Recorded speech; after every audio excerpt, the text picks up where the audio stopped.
Hello everyone. तो आज हम बीट का नेक्स्ट लेसन प्लान डिस्कस कर रहे हैं जो है स्किल ऑफ री इन्फोर्समेंट। अब स्किल ऑफ री इन्फोर्समेंट क्या होती है, सबसे पहले तो हमें ये पता होना चाहिए, ठीक है। और स्किल के अंदर कौन कौन से कंपोनेंट होते हैं, जो कि जो लेसन प्लान बना रहे हैं ये हम बना रहे हैं स्किल ऑफ री इन्फोर्समेंट में। तो हमें यहाँ पर इस स्किल के जो कंपोनेंट होंगे वो अपने लेसन प्लान में यूज़ करने हैं। तो आप उन्हें कैसे यूज़ करेंगे, कौन से कंपोनेंट होते हैं, तो उसके लिए आपको जो क्या है वीडियो को ध्यान से सुनना है और एक एक कंपोनेंट को अच्छे से समझना है। क्योंकि जब आपकी प्रैक्टिकल होगी और जो भी आपके एग्जामिनर आपसे प्रैक्टिकल लेने के लिए आएंगे वो आपसे इस स्किल के कंपोनेंट के बारे में पूछ सकते हैं और आपसे ये भी पूछ सकते हैं कि आपने किस तरह से ये कंपोनेंट यूज़ किया है। तो आपको अच्छे से पता होना चाहिए क्योंकि जो स्किल्स होती है वो काफ़ी ज़्यादा इम्पोर्टेंट होती है। तो इनसे क्वेश्चन 100% आ सकता है। तो स्किल ऑफ रीइंफोर्समेंट क्या होती है? रीइंफोर्समेंट होती है कि आप स्टूडेंट्स के अंदर जो क्या उनके बिहेवियर के अंदर चेंज करने के लिए या फिर उनको रिस्पॉन्स जो भी देते हैं उनको मोटिवेट करने के लिए कुछ ऐसे वर्ड्स बोलते हैं जो क्या होता है रीइंफोर्समेंट होती है। ठीक है, जैसे कि मैं आपको एग्जांपल बताती हूँ कि जैसे कि स्टूडेंट आपने कोई क्वेश्चन पूछा और स्टूडेंट ने उसका सही आंसर दिया तो आप उसको बोलेंगे गुड, वेरी गुड। तो ये क्या होगी, ये पॉजिटिव रीइंफोर्समेंट होगी कि इससे जो क्या है स्टूडेंट मोटिवेट होंगे नेक्स्ट टाइम आंसर देने के लिए। अब हो सकता है कि स्टूडेंट ने रॉन्ग आंसर दे दिया है, तो कभी-कभी टीचर क्या होता है वो गुस्सा हो जाता है और स्टूडेंट को कुछ बोल देता है, गुस्से में बोल देता है या फिर गुस्से से उसकी तरफ देखता है। तो अगर आप उन्हें गुस्से में कुछ बोल देंगे तो स्टूडेंट जो क्या है वो इंसल्टेड फ़ील करेंगे। तो हो सकता है कि नेक्स्ट टाइम उन्हें आंसर आता हो सही, पर वो डर से दे भी नहीं पा रहे हैं आंसर आपको कि कहीं गलत हुआ तो क्या होगा, फिर से मुझे डाँट सुननी पड़ेगी। तो ये क्या होगी, एक नेगेटिव रीइंफोर्समेंट होगी जब आप उन्हें कुछ नेगेटिव बोल देते हैं या फिर कुछ आप बिहेवियर इस तरह से करते हैं कि स्टूडेंट के ऊपर उसका नेगेटिव इफेक्ट पड़ता है। तो ये नेगेटिव रीइंफोर्समेंट होगी जिससे स्टूडेंट डिमोटिवेट हो जाते हैं। तो जब भी आप क्लास में पढ़ा रहे हैं तो आपको ध्यान रखना है कि किस टाइम आपको उन्हें पॉजिटिव रीइंफोर्समेंट देनी है और किस टाइम आपको उन्हें नेगेटिव रीइंफोर्समेंट देनी है। तो रीइंफोर्समेंट एक तरह की मोटिवेशन हो सकती है स्टूडेंट को जो लर्निंग है उसमें हेल्प करने के लिए। कभी-कभी जो क्या है हमें कुछ ऐसे वर्ड्स हो सकता है हमें थोड़ा-सा गुस्से से बोलना भी पड़ जाए। कुछ स्टूडेंट होते हैं क्लास के अंदर ऐसे, लेकिन हमें ध्यान रखना है कि उस चीज़ का उनकी लर्निंग के ऊपर कोई इफ़ेक्ट ना पड़े। स्टूडेंट जो क्या है वो हो सकता है पहले ही वीक हैं पढ़ने में और ऊपर से आप उन्हें कुछ ऐसे वर्ड्स बोल देते हैं जिससे वो और ज़्यादा डिमोटिवेट हो जाते हैं। फिर वो कोई एक्टिविटी में आगे आ ही नहीं पाते हैं। हो सकता है एक स्टूडेंट एक सब्जेक्ट में अच्छा हो सकता है वो दूसरे में ना हो। तो एक टीचर को ये चीज़ समझनी है और किसी भी स्टूडेंट को डिमोटिवेट नहीं करना है।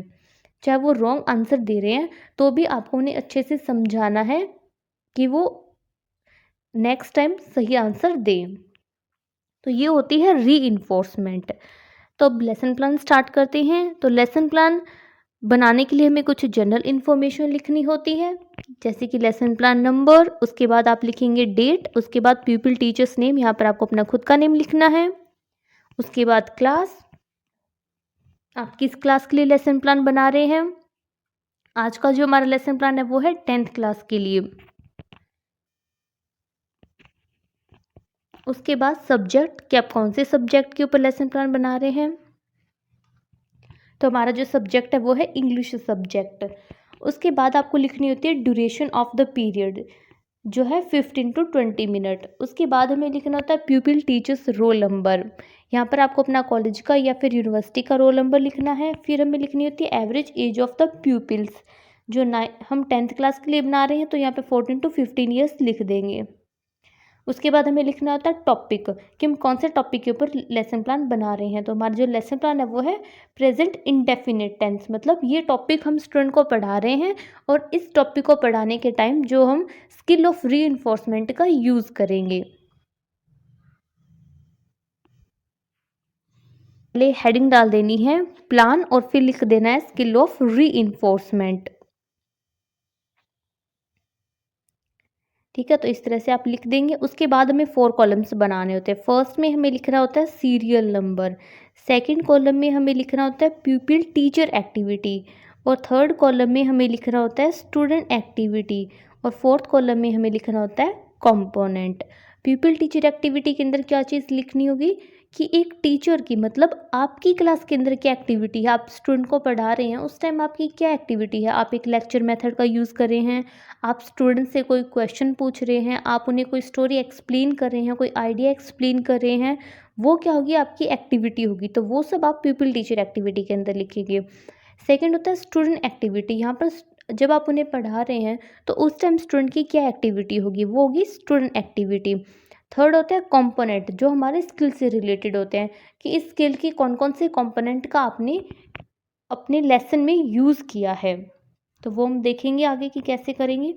तो सबसे पहले हमें जब टीचर क्लास में जाता है तो वो बोलता है गुड मॉर्निंग स्टूडेंट्स, और स्टूडेंट्स का क्या आंसर करते हैं गुड मॉर्निंग मैम। तो ये क्या है हमारे स्टूडेंट एक्टिविटी है। फिर फर्स्ट आप लिखेंगे कि आप टीचर उनसे पूछता है कि how many tenses are there, name them. अब स्टूडेंट उसका आंसर करते हैं there are 3 types of tenses. ठीक है, अब टीचर क्या बोलेगा यहाँ पे, टीचर बोलता है करेक्ट सिट डाउन। तो ये क्या है एक्सेप्टिंग द एडवाइस, कि स्टूडेंट ने जो भी बोला आपने उसको एक्सेप्ट किया है।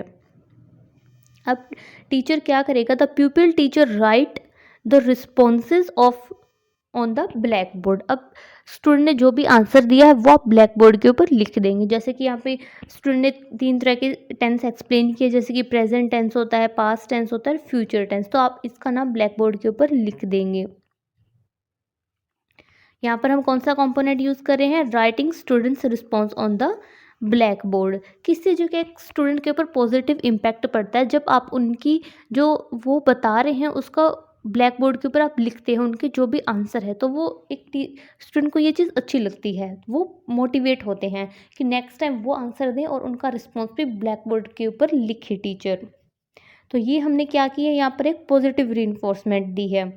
सेकंड, अब टीचर कहता है कि today we will read about present tense. तो आप उन्हें टॉपिक से इंट्रोड्यूस करवा रहे हैं। फिर थर्ड, यहाँ पे टीचर पूछता है कि what is the definition of present tense. अब स्टूडेंट की क्या एक्टिविटी होगी, स्टूडेंट इसका आंसर देंगे the sentence which tells us about current works. अब टीचर क्या बोलेगा, वेरी गुड। तो ये क्या होगी कि यूज़ ऑफ पॉजिटिव रीइंफोर्समेंट। अब फोर्थ है, टीचर कहता है कि each tense is divided into 4 parts, name them. अब स्टूडेंट उसका आंसर करेंगे कि present indefinite tense, continuous tense, perfect tense and perfect continuous tense. अब यहाँ पे आपने कौन सा कंपोनेंट यूज़ किया है, novelty in reinforcing words and sentence, क्योंकि आप कुछ गुड वर्ड्स उन्हें बोलते हैं, जैसे कि आप बोलते हैं गुड सिट डाउन। अब next, people teacher right student response on the black board. अब आप फिर से ब्लैक बोर्ड के ऊपर स्टूडेंट का रिस्पॉन्स लिख देंगे, जो क्या है एक पॉजिटिव रीइंफोर्समेंट है। फिर अब नेक्स्ट आता है फिफ्थ पॉइंट। यहाँ पे टीचर कहता है कि today we will read about present indefinite tense, what is its identification. अब स्टूडेंट क्या रिस्पॉन्स देते हैं, the sentence which has do, does और S is called present indefinite tense. और यहाँ पे टीचर उन्हें बोलता है गुड, वेरी गुड। तो यहाँ पे टीचर क्या करता है, यूज़ ऑफ पॉजिटिव रीइंफोर्समेंट। आप ये सब वर्ड्स बोल सकते हैं जिससे जो कि स्टूडेंट को एक पॉजिटिव रीइंफोर्समेंट मिलती है। नेक्स्ट, अब टीचर कहता है कि we can make sentences based on these 3 types, name them with example. और स्टूडेंट इसका एग्जाम्पल देते हैं। First, Ram goes to market, ये क्या है, सिंपल प्रेजेंट इंडेफिनिट टेंस है। सेकेंड एग्जाम्पल देते हैं, Ram does not go to market, ये जो क्या है नेगेटिव टेंस है। उसके बाद स्टूडेंट एग्जाम्पल देते हैं, does Ram go to market, ये क्या है इंटेरोगेटिव प्रेजेंट इंडेफिनिट टेंस है।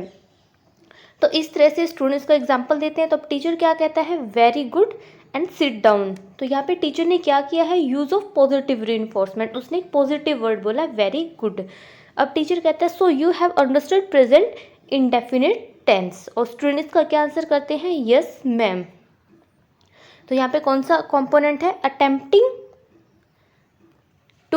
रीइंफोर्स मैक्सिमम इन स्टूडेंट्स, कि हमने स्टूडेंट्स को ज़्यादा से ज़्यादा रीइंफोर्स करने की कोशिश की है। अब नेक्स्ट हमारे पास आती है ऑब्जर्वेशन टेबल। ऑब्जर्वेशन टेबल कैसे बनाएंगे? तो यहाँ पर हम दो कॉलम्स बनाएंगे। फर्स्ट में हम लिखेंगे कंपोनेंट्स और सेकंड में हम लिखेंगे रेटिंग स्केल। कंपोनेंट के अंदर हमारी स्किल से रिलेटेड जो भी कंपोनेंट हमने यहाँ पर यूज़ किए हैं लेसन प्लान में, वो सब हम यहाँ पर लिख देंगे। जैसे कि फर्स्ट हमने यहाँ पे यूज़ किया था accepting the advice of student, second writing student response on black board, third use of positive reinforcement, fourth novelty in reinforcing words and sentences. अब सामने हमें बनानी होती है रेटिंग स्केल। रेटिंग स्केल हम कैसे बनाएंगे कि हम यहाँ पे 0 से लेकर 6 तक नंबर लिख देंगे हर एक कंपोनेंट के सामने। जैसे कि हमारा फर्स्ट ये जो कंपोनेंट था accepting the advice of the student, और इसके सामने जो क्या है हम 0 से लेकर 6 तक नंबर्स लिख देंगे। इसी तरह सेकंड कंपोनेंट और उसके सामने भी 0 से लेकर 6 तक नंबर लिख देंगे। तो इस तरह से आपको ऑब्जर्वेशन टेबल जो है वो बना देनी है। और अगर आपको ये वीडियो इन्फॉर्मेटिव लगती है, आपको इससे कोई हेल्प मिलती है, तो वीडियो को लाइक और चैनल को सब्सक्राइब करें, साथ ही इसे बीएड के स्टूडेंट के साथ शेयर भी करें।